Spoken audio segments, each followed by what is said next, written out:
আসসালামু আলাইকুম। সকালের ঘন কুয়াশার চাদরে ঘেরা এই শীতের সকালে আপনাদের সবাইকে জানাই শুভ সকাল। আশা করছি আপনারা সবাই আল্লাহ পাকের অশেষ কৃপায় ভালো আছেন, আলহামদুলিল্লাহ।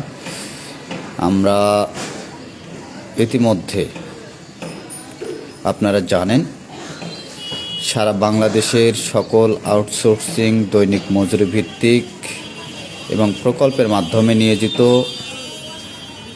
অবহেলিত, লাঞ্ছিত, বঞ্চিত কর্মচারীগণ আমাদের যে চলমান এক দফা দাবি, এই দাবি আদায়ের লক্ষ্যে আমরা যারা স্বতঃস্ফূর্তভাবে শতভাগ অংশগ্রহণের মাধ্যমে কাজ করছি এবং আমাদের মনোবল আমাদের দাবি আদায়ের লক্ষ্যে শতভাগ অর্পণ করেছি, তাদেরকে আমি আমার সংগ্রামী সালাম জানাই। আসসালামু আলাইকুম।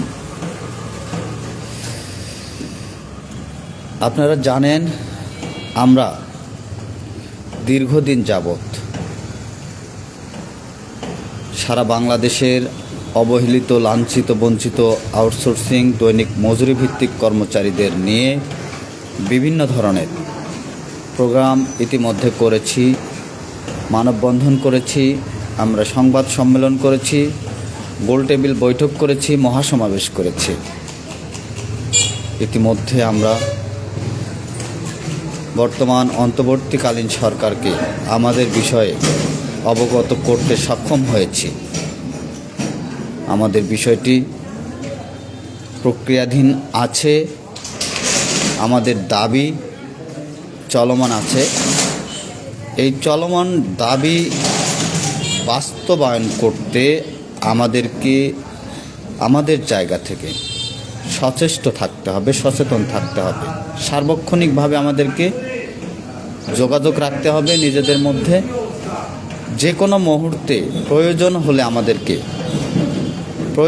হলে আমাদেরকে রাজপথে আসতে হবে, স্লোগানে মুখরিত করে আমাদের দাবি আদায় করতে হবে। আমি আপনাদেরকে বিনীত অনুরোধ করছি, আমরা আমাদের মধ্যে কোনো ধরনের যাতে বিশৃঙ্খলা না সৃষ্টি হয়, আমাদের মাঝে কেউ যাতে, কোনো গোষ্ঠী যাতে বিশৃঙ্খলা সৃষ্টি করতে না পারে, সেই দিকটা আপনাদেরকে খেয়াল রাখতে হবে, সচেতন থাকতে হবে।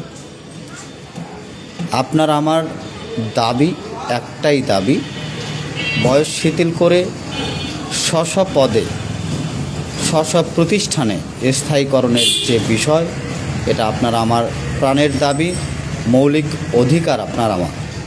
এই মৌলিক অধিকার আদায় করতে গিয়ে প্রয়োজনে যদি আমাদেরকে রক্ত দিতে হয়, তবুও আমরা আমাদের দাবি আদায় করে ঘরে ফিরব ইনশাআল্লাহ।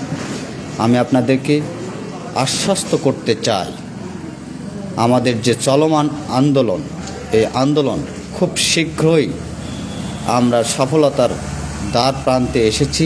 খুব শীঘ্রই আমরা সফলতা নিয়ে ঘরে ফিরব ইনশাআল্লাহ।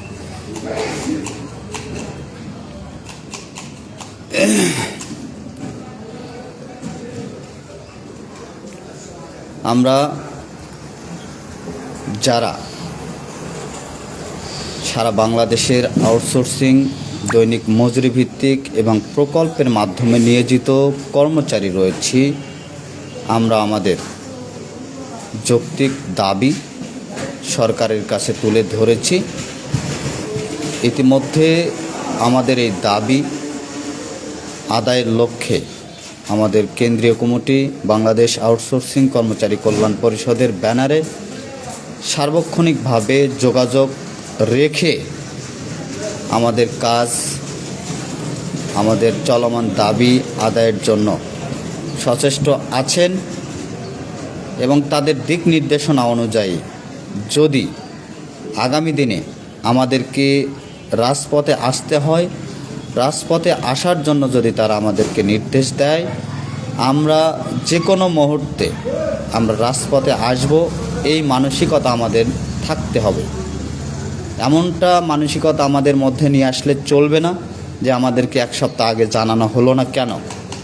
আমি আপনাদেরকে বিনীতভাবে অনুরোধ করব, আমাদের দাবি আদায় করার লক্ষ্যে কেন্দ্রীয় কমিটি যদি আমাদেরকে 1 ঘন্টা আগেও কোনো দিক নির্দেশনা দেয়, আপনাদেরকে আসতে হবে, ঢাকায় আসতে হবে, তাহলে আপনারা ফোন পাওয়া মাত্রই 1 ঘন্টা সময়ের মধ্যে আপনারা রেডি হয়ে ঢাকার উদ্দেশ্যে রওনা দেবেন।